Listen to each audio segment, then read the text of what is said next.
I have a serious problem, you guys.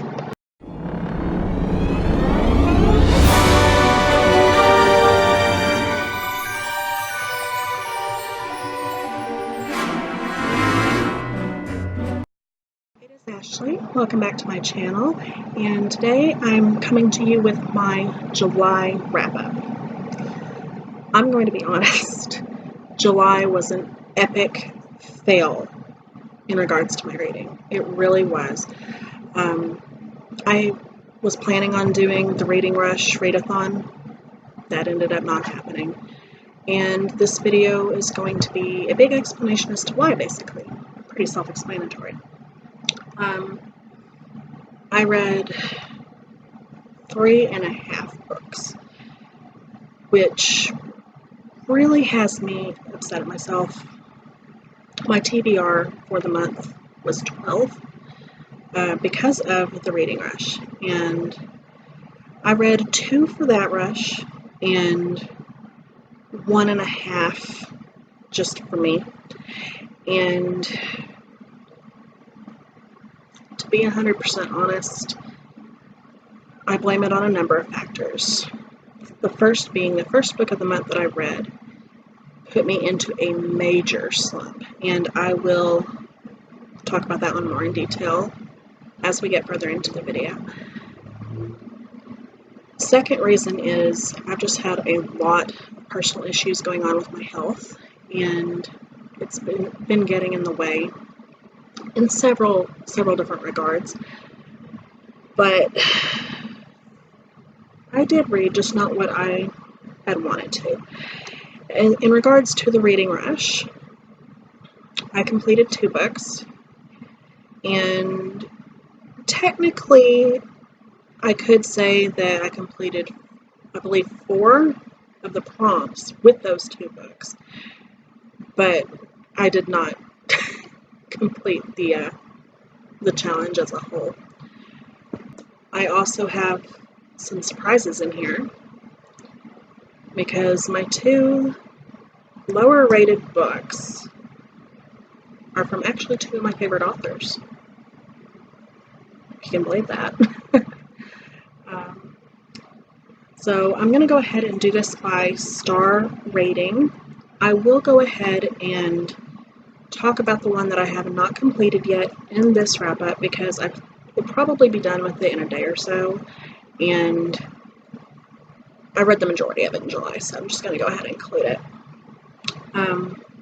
But if it continues on the way it is right now, it is going to be a 3-star rating, and that is The Search by Nora Roberts. Now, if you've watched any of my other videos, you'll know that I really enjoy Nora Roberts' writing. She's typically one of my favorite authors, and this has a good premise to it, but it's just not holding my attention as well as I would have liked. This is the story about a woman who survived a serial killer, and then 8 years later, there are copycat murders going on, and she believes she's going to be the next target.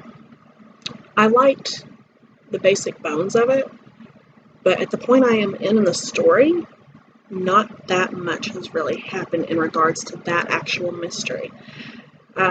She trains search and rescue canines, which I do like. I think that's an interesting concept. I haven't really seen that in a book before, but the book relies so heavily on that, and there's so much explanation of training dogs and search and rescue and all of that. That's talked about more than the mystery is, at least at the point that I'm at now. And I'm kind of getting to a point where I'm like, okay, come on, let's get into the meat of the story. I get the idea when it comes to the search and rescue. Still good. It's just not as good as some of her other things, in my opinion. And I could end up changing my mind and rating it really high the further into it that I get. And if that happens, I will update you guys, probably in a full-blown review, to correct myself or whatever. But 3 stars so far for The Search. The next book is also a 3-star rating, but that is mainly for nostalgia's sake and because I love the author. If it was anybody else, I would rate this a 2. And that is Insomnia by Stephen King. I don't know if I put myself into a Stephen King slump by reading so much so fast, because he's ordinarily one of my favorite writers, and I'm trying to finish all of his work by the end of the year. So I don't know if that's what's going on, like I've just burned myself out or whatever, but this book, I am an insomniac, and I could almost argue that this is the cure to insomnia. And I don't know if that's irony or if it's just me, but I was told that I needed to read this, The Talisman, and Black House before I read the Dark Tower series. And I gotta say, if the Dark Tower series is anything like this, I'm not gonna be a fan. This is a story of an elderly man named Ralph Roberts who loses his wife to a brain tumor, and shortly after that he starts having trouble sleeping. Like, he'll go to sleep at the same time every night, not have trouble falling asleep, but he wakes up earlier and earlier every single night until eventually he's only getting like maybe an hour. And when this starts happening, he begins seeing these auras around people of different colors indicating different things like their health and their attitude and all kinds of strange things like that. But then he starts noticing what he calls the little bald doctors, who are cutting these balloon strings, is what he calls them, but it's like their lifeline that comes up from out of their head, and shortly after that these people die. So it becomes this like personal mission to stop him, to stop these doctors and find out what's going on. And it sounded like a cool concept to me. I can appreciate what it was trying to do. There is some beautiful imagery in this, some great prose. The writing is phenomenal, as always, but I just was not feeling the story. It just didn't do it for me. And I feel bad about that. I really, really do. Because I so wanted to love this, because like I said, I am an insomniac myself, and I thought I was going to end up being able to relate to this, but that was not the case at all.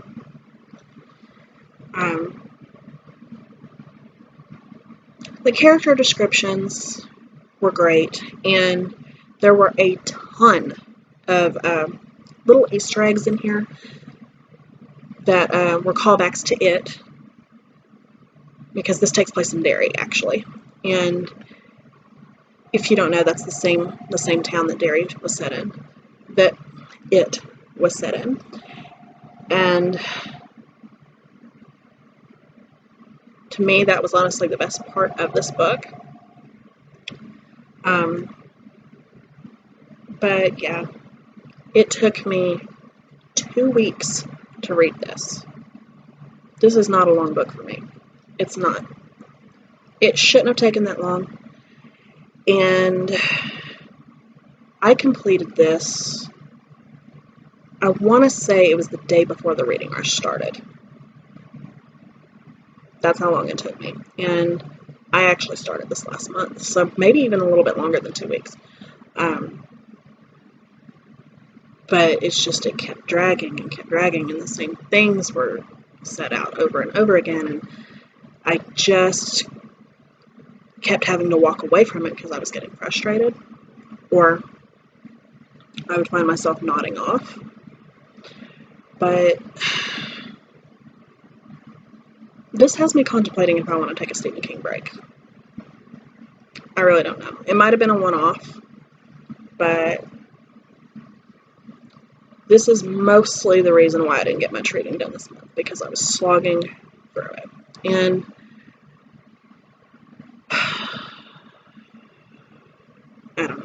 Mixed feelings. Mixed feelings. Big disappointment. Sorry if you love this book. I might feel better about it later on when I'm not trying to like rush through them all. But as of right now, this is his least favorite that I've read.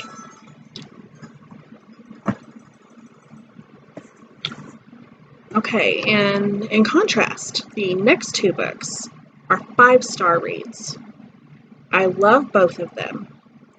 So one is a reread and one is not. So I'm going to go ahead and say that the best book that I read this month is the one that I have not read before, just to make things fair. So I'll save that one for last. But the next book that I read this month was a reread that I love, Where the Heart Is by Billy Letts. This story is a very, very quick, easy read, and it tells the story of Nova Lee over several years of her life. I believe it's 7 years of her life. And it starts when she is a pregnant teenager who is traveling cross-country from Tennessee to California with her boyfriend to start her life new. She has all kinds of hopes for her future. She's had a very hard life. Her mother abandoned her when she was a child, and she has lost the only friend she ever had when she was younger. And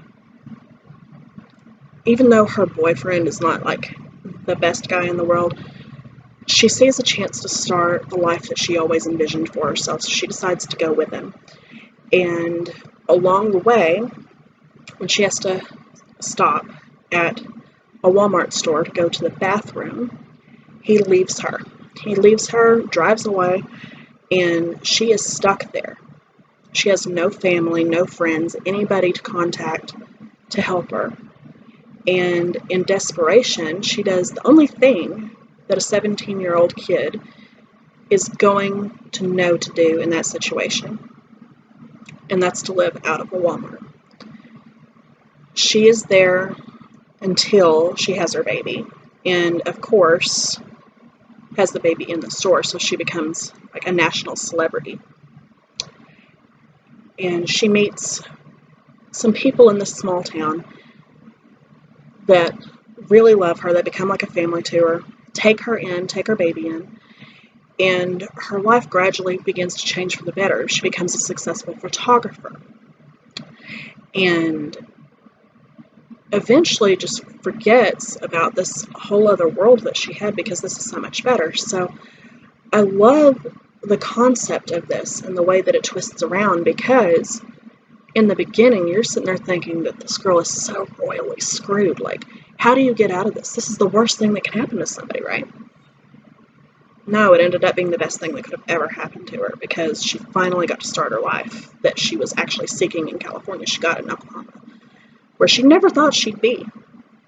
And it's an amazing, very, very sweet story. There's funny moments in here. There are sad moments in here. There's everything you can imagine, every emotion in the book. It's in here. I laughed. I cried. I got so mad at a couple of characters I wanted to throw it across the room.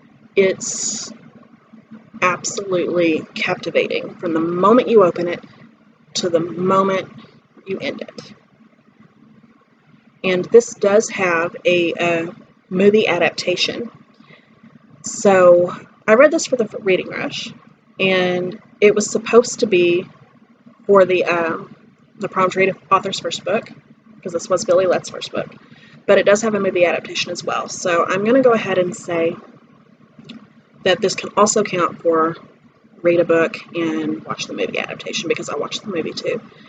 And I will say it's one of the better adaptations that I've seen. It's not exact. It doesn't stick to the book 100%, but it stays very loyal to the story. Most of the things that were changed, I could totally understand why they were changed. Like, a few minor characters that didn't really have much to do in the book, their lines were given to bigger characters. And, like, in the book, Nova Lee has a phobia of the number 7 for a variety of different reasons, and in the movie it's 5. That didn't bother me at all. But, like, my favorite scenes were all in there. I mean, it was done pretty well, I believe. And I might do a comparison video on the two in the future, because I was pretty impressed with reading and watching back to back how close they were. But this is so good. Okay, and drum roll, please. My favorite book of the month for the second month in a row. This is a Ruth Ware book, The Woman in Cabin 10. I could not put this down, you guys. I read it in 6 hours. I kid you not. I read this on the first day of the Reading Rush Readathon for the prompt, read a book with 5 or more words in the title. And I'm counting it too for read a book in the same spot the entire time because I read it in one sitting. But this story follows a woman who works for a magazine, and she gets to go on this cruise ship's maiden voyage in place of her boss, because her boss is sick or whatever. And this happens like directly after she has a break-in in her apartment, so she is eager to get out of the house and be able to go and do something else. And like on the first night, she sees this woman in the cabin next to her, which is cabin 10, and borrows a mascara from her. And then later that night, she hears screaming, hears a splash outside, and looks out her window. She sees blood at the neighboring cabin. She's thinking, oh my God, somebody killed that poor girl. She contacts security, obviously, but they find the cabins completely empty, no trace of anybody having stayed in it, and she is told that the person that was supposed to be in that cabin pulled out at the last minute. They didn't end up going, so it's vacant. So she's not believed by security. They believe that she had too much wine at this like introductory dinner, and she kind of goes on like this personal journey of trying to track down the woman in cabin 10, the woman that she saw, find out who she was, what she was doing in that cabin, and ultimately who killed her. It's a very, very gripping story, and it was uniquely done. I loved this so much. I can't even begin to describe the feelings I had when reading this. I kind of saw the twist coming. If you've read this, you'll know what I'm talking about. I did, but I didn't. Like, I had part of it figured out, but a whole other part of it was like, oh, that's what was going on there. So it was a mixture, actually. And I'll do a full review on this later on where I can go more into detail about what I mean, but I'm not going to do that in a wrap-up video. But yes, Woman in Cabin 10, 2 months in a row. My favorite book of the month is Ruth Ware. She's my favorite new author. No, she's not new, but she's new to me. And I think now I'm going to try to read a book of hers every month until I've read them all, because clearly she's impressing me. I love thrillers, and I love the way she writes them. I love that she's not afraid to make characters who aren't necessarily likable, but she can still pull you into the story. It's absolutely phenomenal. Alright, you guys, so that is all that I have for today. If you liked this video, please make sure to comment, like, and subscribe. And if you would like to see a full review for any of these books, make sure to leave me a comment down below, and I will talk to you guys next time. Bye.